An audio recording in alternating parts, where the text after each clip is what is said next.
네, 제가 정말 열정적인 것도 있지만 가장 전 잘하는 건요, 시간을 잘 지키는 거예요. 그래서 여러분 걱정하지 않고 돌아가실 수 있도록 최선을 다하겠습니다. 자, 제가 저기 일부 보면서 느꼈는데요. 아, 우리 교수님이 역시 사회복지학과 교수님이구나. 왜냐면 핵심은 영국에서 있었던 예를 얘기하는 게 핵심이 아니에요. 핵심은 이게 마이크는 안 나오네 갑자기. 마이크가 안 나오네. 핵심은 우리가 책을 팔아야 되잖아요. 그죠? 책 얘기를 하셔야 되는데 앞 시간에 너무 많은 시간을 쏟으신 거예요. 그래서 그걸 보면서 아, 역시 사회복지학과 교수님은 안 되겠구나 하면서 여러분이 오늘 오신 목적은 이 얘기를 잘 들으시고 중요한 건 뭐예요? 책을 사는 거예요. 그죠? 다음부터 친구들한테 선물할 때 뭐요? 책을 사세요. 남자친구한테 선물할 때 뭐래요? 책을 사세요. 아셨죠? 예, 꼭 부탁드려요. 네, 예. 자, 그러면 본격적으로 이제 2부를 시작해 보도록 할게요. 자, 저는 사실 좀 궁금했어요. 왜냐?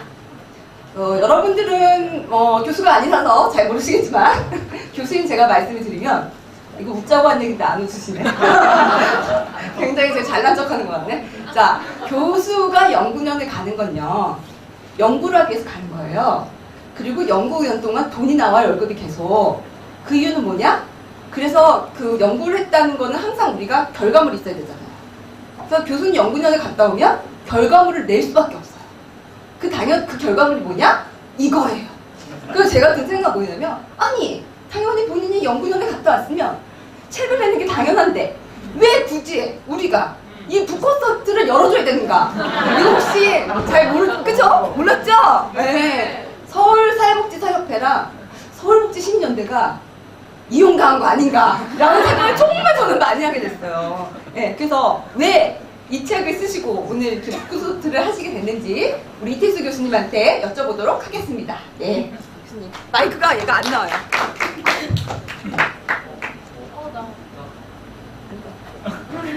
사실은요. 네. 맞습니다. 맞죠? 자, 그 여러분 하셔야 되는 건 뭐라고요? 책 사세요. 알았죠? 예. 네. 정말 뭐 흔한 얘기로 맞습니다. 맞고요. 네. 또 한 번 이 말씀을 드리게 되는데, 뭐 당연히 그 연구년이기 때문에, 그러나 또 다른 말이 안식년이라는 표현도 있어서 어떤 분들은 정말 안식을 많이 취하고 오시는데 저는 그래도 책 한 권을 들고 왔다. 네, 이런 변명을 좀 늘어놓지만 사실은 저 책은 서문을 읽어보신 분은 이미 간파를 하고 계신 얘기지만 20년이 걸려서 나온 책입니다. 그래서 제가 저 책을 처음 첫 글자를 쓰기 시작한 것은 1995년 여름 언젠가쯤이 됩니다. 그래서 그때 저 서울의 뚝섬 어딘가에 국립사회복지연수원이라는 데가 있었고, 거기가 보건복지부의 산하기관으로서 제가 공무원 교수로 20년 전에 발을 처음 들여놓은 직장인데, 그곳이 단기 속성으로 사회복지사를 양산하는, 따라서 일부 사회복지 교수님들이나 학생들로부터는 지탄의 대상이 되는 곳이었습니다. 왜? 4년 동안 비싼 수업료 받으면서 복지 자격증을 따는데, 그곳은 고등학교 졸업하신 분들은 3개월, 6개월, 대학을 졸업하신 분은 3개월이라고 하는 단기 속성으로 사회복지사를 양성하는 곳이기 때문에, 그것도 국가가 직접 그런 기관을 운영하는 곳이기 때문에, 그래서 거기에 발을 들여 놓으면서 사회복지계의 인생이 제가 시작이 됐는데, 그때 만난 많은 현장 사회복지사분들이 이게 경제에 대해서 너무 좀 모르시면서 쓸데없는 공포감이나 경외감, 아니면은 또 반대로 너무 무시하는 그런 걸 가지고 계시구나라는 생각을 했고, 그래서 쓰기 시작을 했는데 작년 요크에서 결국 마무리를 하게 됐다라고 하는, 이런 알고 보면 뭐 불편한 부끄러운 이야기가 숨겨져 있습니다. 네. 아니, 더 하면 잘리려고 했습니다. 이게 안 보기 좀 이상하죠. 제가 마이크가 좀 목소리가 많아서. 자, 그러면 사실은 여러분들 경제학 책들 많이 보셨죠? 그리고 잘 찾아보시면 사회복지 경제학이 이게 처음은 아니에요. 그러면 굳이 왜 이 사회복지 경제학이라는 이름을 붙였고 다른 경제학자가 쓴 책 또는 다른 사회복지학과 교수님들이 쓴 복지경제학 책과 어떤 면이 다른지 한번 그 얘기를 좀 들어보고 싶어요. 네. 자, 그래서 나왔습니다. 그래서 이제 제가 한 20년 전에 이 책을 바로 탈고하고 썼으면 김수정 교수께서 지금 그 이야기하신 중에 이 책이 뭐 이렇게 처음은 아니다라고 하는 말이 이제 적용이 안 되는 아마 최초의 책이 됐을 텐데 20년 후에 이 책을 내니까 이미 쓰신 분들이 한 2분 정도 계십니다. 근데 우선 그분들 책과의 차별점을 얘기하기 전에 일반 경제학 책하고 뭐가 다르냐. 그건 여기서 대학에서 사회복지를 하면서 동시에 좀 경영학과나 경제학 쪽을 기웃거리신 분들이 계시다면 경제학 원론 이런 수업을 들으셨을 수도 있고 그때 본 책의 두께에 우선 질식됩니다. 그래서 이따만한 한 1500페이지 되는 게 경제학 원론의 그 책의 두께고요. 그걸 열어보는 순간 그 다음에 뭐 뒤로 나자빠지는데 각종 수식과 그리고 그림이 난무하는 그래서 도저히 뭐 첫 페이지부터 무슨 얘기를 하는지 모르는 그런 게 돼서 경제학은 고약하게도 굉장히 나쁜 학문으로서 혼자 배우기 되게 어렵게 해놨다. 그래서 약간 저는 사회복지사들이 혼자서도 경제학의 컨셉과 기본적인 논리 그리고 그게 사회복지와 어떻게 연결되어지는지를 알 수 있도록 한번 해보겠다라고 해서 사회복지사를 위한 경제학이라고 이름을 붙여서 일반 경제학하고는 그런 차이점이 있습니다. 그러나 앞에 두 분하고는 무슨 차이가 있냐? 그건 참 뭐 제가 제 입으로 얘기하면 그분들 책이 저보다 못하다라는 얘기를 할 수밖에 없기 때문에 그거는 뭐 그냥 나중에 여러분들이 정 알고 싶으시면 한번 구해서 같이 이렇게 놓고 비교를 해보시는 것으로 가능하시면 어떨까? 예. 제 입으로 얘기하는 그 제 입으로 이렇게 어떤 면이 다르냐면요. 일단 제일 최근에 나왔고요. 그 다음에 두 번째는 제 기준으로 보면 저자가 제일 잘생겼어요. 아까 전 뒤에서 이걸 기다리면서 봤는데 교수님이 얼굴은 아니지만 다리 길이가 기시구나. 그래서 전신샷을 이렇게 찍으셨구나 이렇게 생각을 했고요. 솔직히 전 책을 좀 읽었는데요. 쉽지 않았어요. 그리고 이 책 역시 도표도 많았지만 한 1장 괜찮았어요. 2장 넘어가니까 이거 뭐지? 이런 느낌이 들어서 조금 교수님한테 실제적으로 사회복지사가 복지경제를 알아야 할 10가지 이유를 좀 듣고 나면 그리고 훨씬 이해하기 쉽고 더 많은 책이 팔릴 것 같다라는 생각이 들고요. 책 팔리는 게 왜 중요하냐면 이게 완벽하진 않아요. 그래서 지금 책이 다 팔려야지 수정판이 나올 수가 있어요. 그래서 여러분들이 희생하시는 거예요. 그래서 여러분들이 빨리 책을 팔아줘야지 조금 내용을 보완해서 두 번째 판, 재판을 찍을 수 있습니다. 예, 그래서 일단은 우리가 여러분 잘 모르셨구나. 사회복지사가 복지경제를 알아야 할 10가지 이유에 대해서 교수님께 다시 알아보도록 하겠습니다. 자, 교수님 넘겨드릴게요. 네, 김수영 교수가 리모컨을 들었다는 의미는 시간 컨트롤 하시겠다, 빨리빨리 하시겠다 이런 걸로. 정말 뭐 오늘의 이 북콘서트는 웰밴드의 공연에 제가 그냥 약간 보조 프로그램으로 이렇게 간 느낌이기 때문에 이거는 뭐 짧게 해도 된다고 생각합니다. 그래서 원래 10가지에 대해서 조금 좀 하나하나 말씀드려보려고 했는데 여러 눈총, 그중에서 특히 김수정 교수님의 눈총이 의식이 상당히 되기 때문에 제목만 좀 얘기하고 그중에 하나 정도만 말씀을 좀 드려볼까 이런 생각이고 또 그게 김수정 교수께서 그렇게 외치신 책을 파는 데 있어서 나쁘지 않겠다 궁금하니까 더 보시게 되지 않겠나 이런 생각이 들어서 과감하게 하나만 얘기하겠습니다. 어쨌든 경제학이 필요한 이유 중에 첫 번째는 자본주의를 더 잘 이해할 수 있다. 뭐 경제학은 어떻게 정의하는지는 다양하게 할 수 있지만 자본주의를 분석한 학문이다. 이렇게 말씀드려도 된다고 생각합니다. 아담 스미스가 결국 1776년에 국부론이라는 걸 쓴 것이 자본주의가 막 시작된, 그래서 자본주의 메커니즘이 뭐지 얘가? 이런 취지에서 썼기 때문에 경제학은 결국 자본주의와 함께 탄생한 학문이고, 따라서 자본주의를 이해하고 자본주의를 분석하는데 대단히 유용한 학문이다. 그래서 복지국가는 자본주의의 폐해로부터 나오게 됐고 자본주의 역사 속에서 나오게 됐기 때문에 자본주의를 이해하는 데 핵심이다.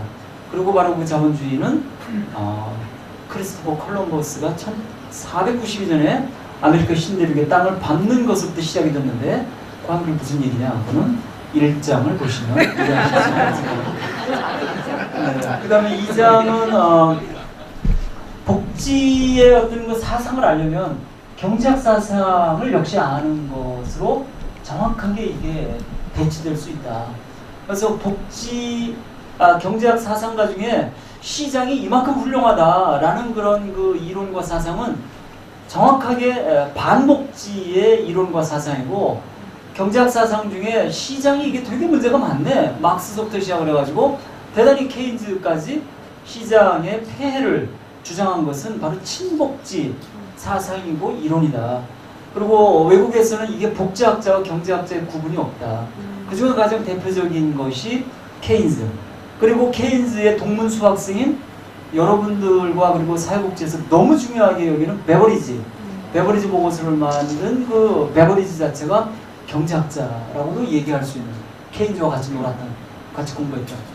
따라서 케인즈 하나만을 정확하게 아는 것도 복지 사상을, 복지 이론을 아는 것과 그대로 등치되어지고, 바로 이 그림이 케인즈의 생각이 무엇인지 그리고 그의 의의가 무엇인지를 알 수 있는 것인데, 이 그림이 무엇인지는 역시 책을 보시면 이 그림과 함께 그에 가지고 있는 의미와 자세한 설명이 되어 있다.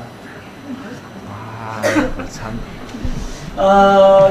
제가 볼 때는 경제학 이론이 실천을 하시는, 기관에서 종사하시는 분들에게 가장 유용성을 갖는 파트가 있다면 그것은 생산을 분석한, 생산과 관련된 이론이다.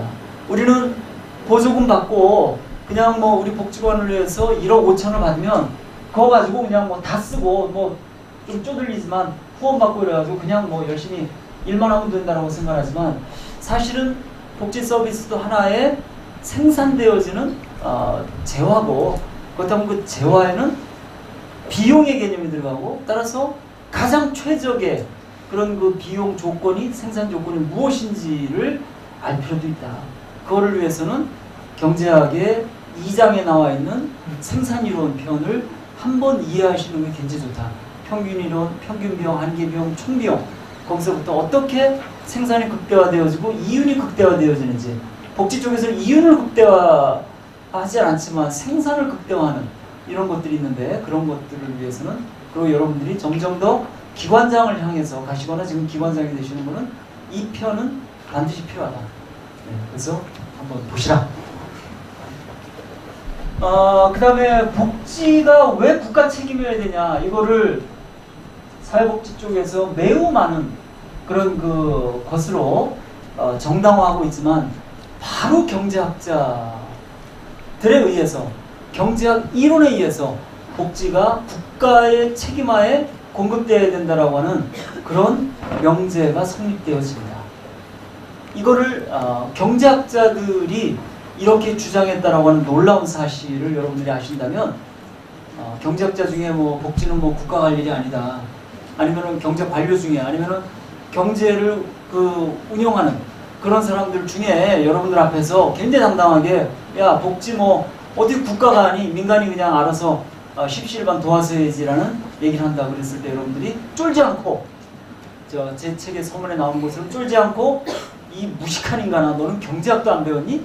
라고 당당하게 되칠 수 있는 그런 논거가 바로 경제학 이론 안에 있고 그 책에 있다. 그 다음에 경제학에서 정말 그 주류 경제학에서 얘기하는 가장 그 결론, 시장은 사회적으로 가장 완벽한 수준의 가장 행복한 모든 사람에게 다 유익한 그런 해결책을 가져다 준다라고 하는 그 그림이 요 하나의 그림으로 사실 정리가 되고, 이 그림이 파레토 최적이라는 그런 말로 표현되어지는 건데, 이 그림을 2장을 통해서 그 복잡한 수식과 뭐 나름대로의 여러 가지 다이나믹한 그런 그 이야기들을 통해서 증명을 해냅니다. 그러나 그 바로 뒤에 나오는 얘기는 3장에서는 이 결론이 꽝이었다.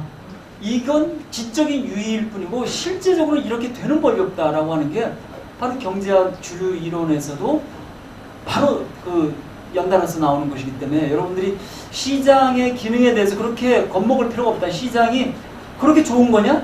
시장을 통해서 하면은 최적의 해가 온다라고 하는 그런 주류 경제학자들, 아니면 우리 사회에 팽배한 그런 주류적 이데올로기이자 관점, 신념, 이런 것들이 얼마나 따지고 보면은 허상에 가까운 것인지를 여러분들이 이해하심으로 해서 경제학자들과 맞짱을 뜰 수 있는 그런 또 여지를 여기서 발견할 수 있다.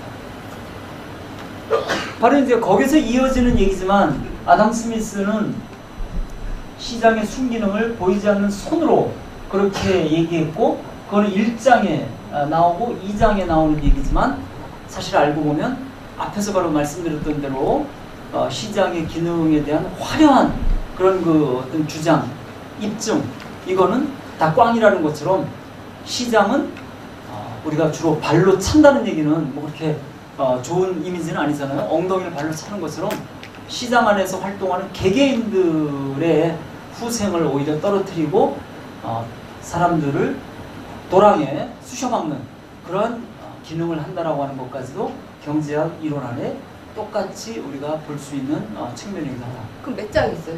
저희는 3장. 3장에 있습니다. 네. 그래서 제가 서문에 얘기한 것처럼 2장 어려우시면 건너뛰고 3장만 보셔도 된다. 네. 그 다음에 이제 바로 케인스 경제학의 핵심이고, 왜 복지가 국가에 의해서 재정으로 그렇게 지출되어지는 것이 좋은 것이냐라고 하는 것을 케인스 경제학에서 마술사의 모자라고 하는 어떤 그런 것으로 얘기할 수 있겠다. 근데 그림은 뭐 저게 제가 좀 찾아낸 게 썰렁해서 그런 건지 잘 여러분들이 느끼시지 못할 수도 있는데, 어쨌든 국가가 10조의 그런 그 GDP 중에 1조를 세금으로 걷어들여서 다시 1조를 복지 지출을 풀면 사실은 10조가 되어야 되는데, 케인스, 그 석학인 케인스의 주장에 의할 것 같으면은 11조의 GDP가 된다. 그래서 마치 마술사가 10개가 들어있는 마술 모자에서 하나를 빼서 다시 집어넣는데, 이게 몇 개지? 그럼 사람들이 10개요. 그러나 마술사가 딱 쏟아보면 11개의 공이 그 안에서 나오는 그런 원리가 복지의 재정지출, 국가의 재정지출을 가지고 있는 마술과 같은 놀라운 긍정적인 효과다. 그거를 바로 여러분들이 4장에서 보실 수 있습니다. 그 다음에 정말 뭐 복지에서 돈이 왼수고 모든 부분에서 재정의 한계 때문에 다 재정학자들과 경제학자들 그리고 많은 경제 관료들에 의해서 막히는 것들이 많은데, 사실 재정이라고 하는 것이 어떤 구조로 되어 있느냐, 그걸 아는 것만큼 복지의 확대에 필수적인 그런 지식의 요소인 건 없다. 그랬을 때 과연 복지 비용이라는 것이 어떻게 계산되어지고 그 비용 안에 숨어있는 메커니즘은 무엇이고 그걸 어떻게 해석해야 되냐, 이런 것들을 여러분들이 아실 수 있고, 그게 아마 6장에 있는 걸로 알고 있습니다. 그리고 재정과 관련해서 또 하나 알아야 되는 것은 지방재정의 구조다. 근데 지방재정의 구조가 왜 필요하냐, 여러분들이 바로 활동하시는 데가 지역사회고, 그러면 그 지역사회의 기초자치단체의 재정이 어떻게 되어 있느냐라고 하는 것을 아는 것만큼 여러분들이 복지사로서의 힘을 갖는 것은 없다. 그러나 의외로 국가 재정은 뭐 이래저래 드름풍월이 있는데 지방 재정에 대해서는 잘 모른다. 순계 예산이 뭐고 총계 예산이 뭔지, 그 차이는 뭔지, 당초 예산과 결산이라는 건 도대체 어떻게 돼 있는지 재정 자립도 그거 가지고 맨날 돈 없다고 그러는데 그거를 다른 식으로 표현한 재정 자주도를 가지면 얼마든지 복지 재정을 지방자치단체에서 뽑아낼 수 있는 그런 여지가 있다. 그 다음에 내가 일하고 있는 곳이 서울시의 광진군지 아니면 청주시의 그 상당군지 아니면은 전라도의 뭐 무안군인지 그런 거에 따라서 재정의 구조가 다 다른데 그런 것들을 아는 것도 굉장히 중요하다.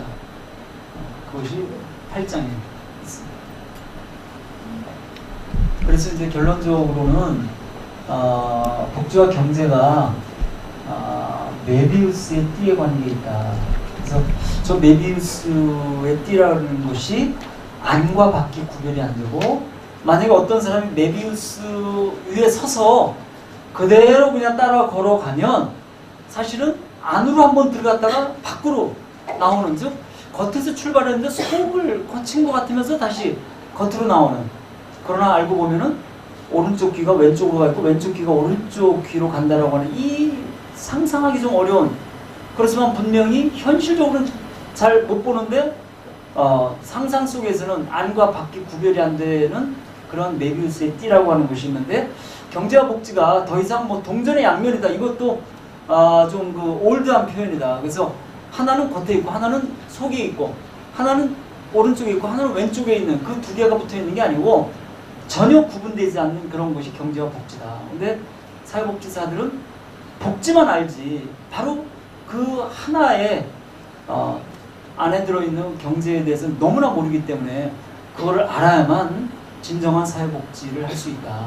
이런 말씀을 드리려고 했던 거죠. 그게 결론에 나와 있고 9장에 그런 얘기가 뭐 장황하게 좀 복잡한 그런 그 학자들과 이론들을 써가면서 들어있습니다.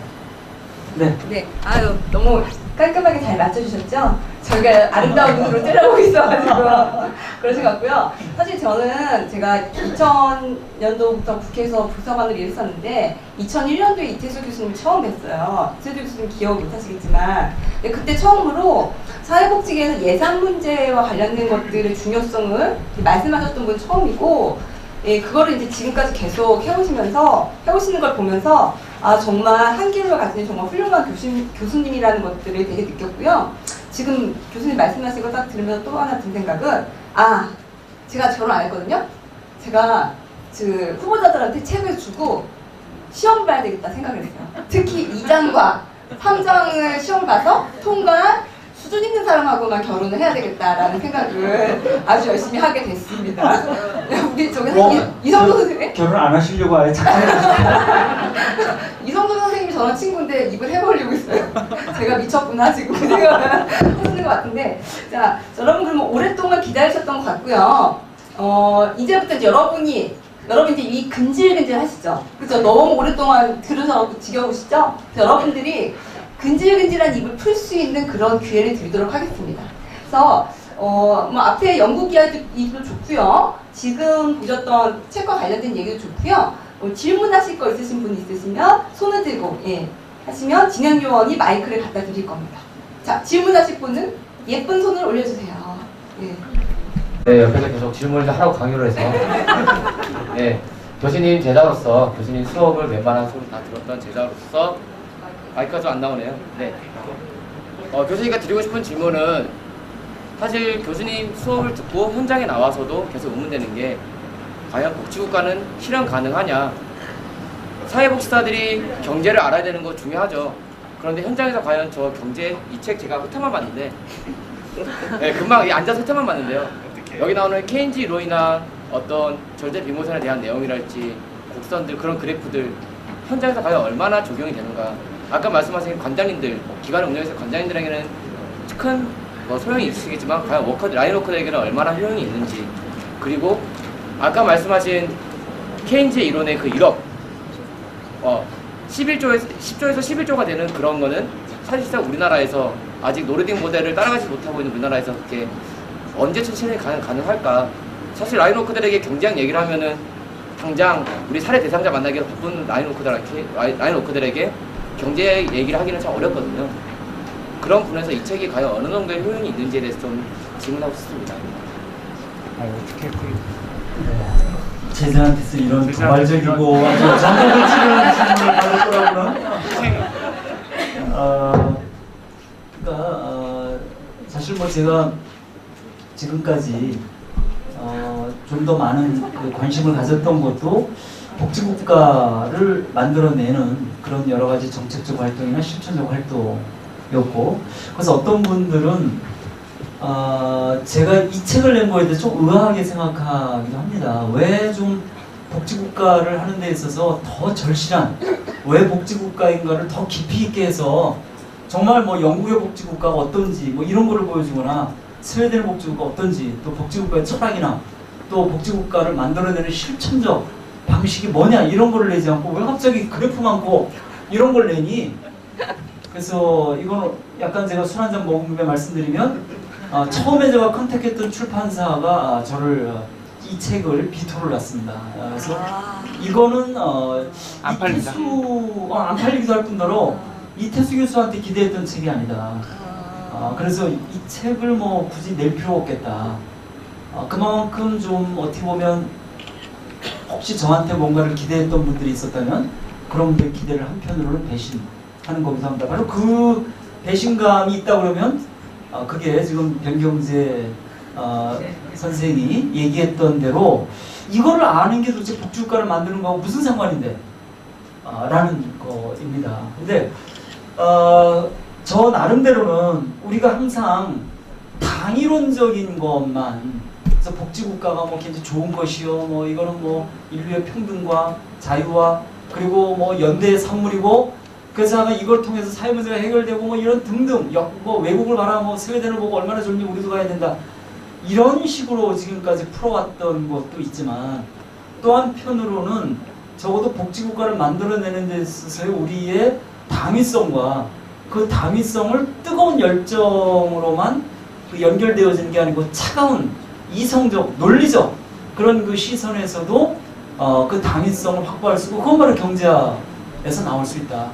그래서 수많은 우리 사회에 폼재고 있는 지배 집단이고 지배 세력이라고 하는 그런 사람들이 가지고 있는 그 논리 안에서 복지국가를 만들어내는 그 여지를 발견해낸다면 그거야말로 차가운 그런 머리와 뜨거운 가슴의 결합체가 아닌가. 그래서 제가 오늘 책을 이렇게 뭐 저자로서 써드리는 그런 거에 차가운 열정 뭐 이런 거를 많이 말씀을 드렸는데, 바로 경제의 논리를 통해서 우리의 복지국가에 대한 당위성과 의지를 훨씬 더 키울 수 있다. 그게 현장에서 바빠 죽겠는데 뭐 이런 것까지 알아야 되느냐? 라고 생각하시는 분에게 저는 역설적으로 더욱더 필요한 거라고 봅니다. 우리가 현장에서 지치고 그리고 매일매일 씨름하는 퍼스널 서비스 제공자로서의 거기에 함몰되어 있을 때, 그러나 우리를 끝까지 지켜주는 것은 복지국가에 대한 열정인데, 그 열정이 그냥 감정적이고 당위론적인 열정이 아니고 차가운, 죽어도 빗바라지 않는 그런 매우 차갑고 그리고 아주 정제된 논리적인 그런 열정, 그게 필요할 수도 있다. 그리고 여러분들이 언젠가는 정책을 더 깊이 있게 이해해야 되고, 또 언젠가는 시설장이 되고 그랬을 때 정책 입안자들과 그리고 지자체에서 경제 관료라고 하는 그런 사람들하고 배틀을 해야 되는 때가 온다. 그런 때 이 경제학, 주류 경제학을 이해하는 것은 그네들이 모르는 정치 경제학, 그네들이 모르는 복지 철학, 그네들이 모르는 복지의 어떤 논리, 이런 것보다도 더욱더 유용할 수가 있다. 그래서 제가 아는 많은 선진국가의 교육 과정에는 이런 경제학적 논리를 배우는 커리큘럼이 있는데, 우리나라는 불행하게도 그런 것들이 없고, 경제학자들 중에서 그래도 뭐 연대 같은 데는 사회복지 개론 교과목이 있습니다. 근데 그런 데에서 경제학 그 강사를 불러오면 그 양반은 복지 하나도 모르고 1500페이지 경제학 책 갖다 놓고 자 이거를 내가 가르쳐 줄게 이러고 있는데, 그런 식으로 배우는 것은 너무 또 우리한테 사치하고 너무 과잉한 정보를 주고 있다. 그래서 이 책 하나로 뭔가 딱 필요한 지식을 여러분들이 습득하실 수 있도록 그렇게 노력은 했으나 김수정 교수님께서 얘기했던 대로 여전히 미완이고 여전히 여러분들이 책장을 넘기시는 데에는 2장에 들어가기 시작을 하면 부담을 느끼신다. 근데 2장 건너뛰셔도 뭐 좋다. 아니면 생산 이론만 보신다거나 뭐 하는 뭐 여러분들이 그때그때 필요한 경우만 좀 보시고 그 뒤에 있는 것들을 좀 더 유념해 보시되 제가 정말 이 책을 완판해서 다시 쓰게 된다면 한 20년까지는 아니고 네. 한 5년 안에 더 말랑말랑한 그러한 용어와 또 더 성숙된 그런 표현으로 좀 또 다른 모습을 보여드리도록 하겠습니다. 이 책은 정말 근본적인 것들을 우리가 하는 그런 걸로 보시고요. 실제적인 거를 원하신다면 절판됐지만 김수정이 쓴 사회행동 인문이라는 책이 있습니다. 거기 보시면 이 실천 방법, 정책을 위반할 수 있는 실천 방법이 잘 나와 있습니다. 네, 자 다음 질문 저기 우리 강수도 다른 질문 계세요? 선생님부터. 마이크. 네, 이제 시간 관계상 지나가서 한번 여쭤보고 싶은데요. 사실 서울에서 실무자로 일을 하다 보니까 어르신들을 제가 주로 자주 접하는데 어르신들 같은 경우 이제 거주지가 없어서 뭐 고시원에 사시거나 아니면 뭐 쪽방 같은데 이렇게 뭐 월세를 내고 사시는 분들 되게 많으세요. 근데 아까 보니까 영국에서는 돼지들도 집이 있다 그렇게 문구가 나와서 혹시 영국은 또 특별한 복지제도가 있는지 주거복지 관련해서 좀 궁금해서 질문드리겠습니다. 네, 글쎄 이제 영국 지금은 뭐 정말 그 복지 국가 분류의 3등급 중에 가장 하위 등급인 그런 앵글로 섹슨류 아니면은 자유주의적 복지국가로 그렇게 취급받고 있습니다. 그래서 저도 영국 가서는 뭐 참 얼마나 그 일그러진 그런 영국 복지국가의 낙후된 모습을 볼까라고 나름 뭐 기대 뭐 이런 걸 하고 갔는데 결론적으로는 저의 지인 뭐 이런 분들 등등을 통해서 들은 얘기는 영국에서는 정말 어떤 사람이 인간으로서 최저한의 그런 생활을 유지하게끔 다 백업이 된다. 우리처럼 얘기가 약간 빗나갑니다만 요즘 그 복지관협회에서 공동모금의 기금을 갖고 50억 기금을 갖고 각 복지관에 지금 이 지원을 받죠. 그래서 위가정을 지원하는 그런 것이 있는데 제가 거기 심사를 일주일에 한 번씩 하는데 정말 뭐 가슴이 벌렁거려서 제가 잘 못 보겠어요. 그러니까 뭐 눈물 없이는 볼 수 없는 그 간단한 표현이지만 거기에 보면 뭐 별의별 그 경우에 의해서 지금 진짜 살기가 너무 버거운 분들이 많은데 영국은 적어도 국가가 그런 사람을 방치하진 않는다는 겁니다. 그래서 어떤 사람이 외국인이든 그 나라에 살고 있는 사람이든 집이 없어서 노숙을 하게 된다거나 아니면 먹을 게 없어서 굶어 죽어야 되는 이런 상황은 절대 용납을 하지 않는다라고 하는 거죠. 그래서 뭐 우리가 잘 알고 있는 대로 공공주택이 워낙 많이 발달되어 있고 그리고 그렇지만 대처 이후에 주택을 다 민영화하거나 조합의 형태로 공공주택을 다시 넘겼습니다. 그런데 영국은 공공주택이 그렇게 지금은 많이 없어졌지만 실제적인 주거비 보조를 하고 있는 겁니다. 우리처럼 월 뭐 7만원? 이거 뭐 어디 코에다 갖다 붙일 수도 없는 그런 게 아니고 정말 거기에 필요한 그 집에 들어가기 위한 그 월세를 가난한 사람에게는 실질적으로 보장해 줍니다. 그런데 이제 카메론이라는 지금 보수 정부가 그걸 어떻게 좀 아껴보려고 뭐 장애인들 중에서 조금 널찍한 집에 들어가 있는 이런 사람들은 그냥 인구수대로만 뭐를 깎아버리겠다. 그래서 한 사람당 몇 평, 그 평수가 있는데 그거를 넘어서서 그 넓은 집을 가지고 있어서 거기에 들어가는 과잉된 돈은 다 발라내겠다. 그래가지고 지난 2014년 4월 1일 날 베드에 대한 보조를 삭감합니다.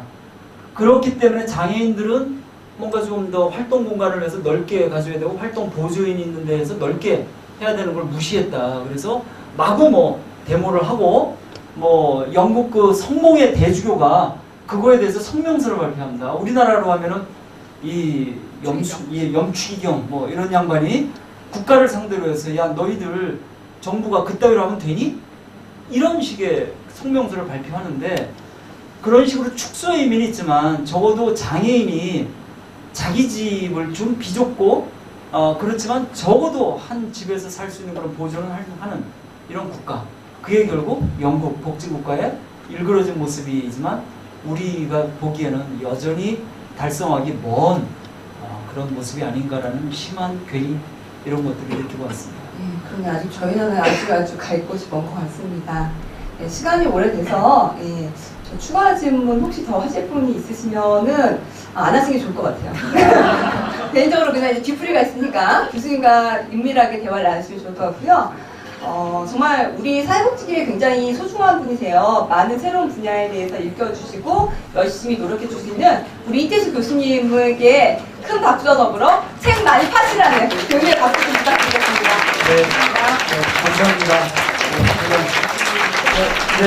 오늘 굉장히 그 겸연쩍은 자리였습니다. 그러니까 지금까지 뭐 많은 곳에서 강의를 했지만 그냥 어쩔 수 없이 뭐 초청 강사로 저를 뭐 사협회 보수교육에 저를 이렇게 주최 측에서 했기 때문에 그래서 뭐 제가 여기에 서가지고 수많은 분에게 강의를 한 것이지, 이렇게 이태수라는 이름을 걸고 그러고 뭐 자발적으로 오셔라, 물론 여기에 강제로 오신 분이 혹시 있을지 모르겠지만, 그러고 여기서 끊임없이 이태수라는 이름이 오르락 내리락 거리면서 뭐 이런저런 멘트가 나오는 거에 대해서 너무 겸연쩍고 좀 부끄러워서 오늘 하여간 좀 자리가 편하진 않았습니다. 그리고 말씀드렸던 것처럼 책 뭐 김수정 선생님도 책 몇 권 내시고 수많은 교수들이 다 책 내고 있는데 뭐 대단한 거라고 이렇게까지 북꽃 콘서트를 하고 있지? 영국 몇 개월이나 살았다고. 그러나 하여간 저는 혹시 제가 이렇게 한 게 여러분들이 현장에서 아니면 앞으로 이 나라의 복지국가를 책임질 그런 중요한 정말 희망으로서 한마디라도 여러분들에게 혹시나 주워드릴 게 있는 것이라면, 또 적어도 제 안에는 그 정도는 있지 않겠나라는 묘한 자신감 속에 이런 그 수줍고 겸연쩍은 자리를 그냥 감내를 했습니다. 어쨌든 앞으로 여러분들이 가져주시는 그런 관심, 이런 것들에 또 뭐 어긋나지 않게 진솔하게 복지국가를 가는 건 큰 길에 아주 작은 그런 걸음 역할을 하기 위해서 더 노력을 하겠고, 끝까지 여러분들과 함께 동지적인 입장에서 한국의 복지국가의 발전을 위해서 같이 가는 그런 그 영광된 시간, 기쁜 시간, 이런 것들을 함께 할 것을 감히 청하면서 오늘 이렇게 와주신 거에 대한 감사의 변을 대신하겠습니다. 너무 감사합니다. 오늘 두 시간까지 함께 해주신 두 분, 두 분의 두 분께 다시 한번 큰 박수.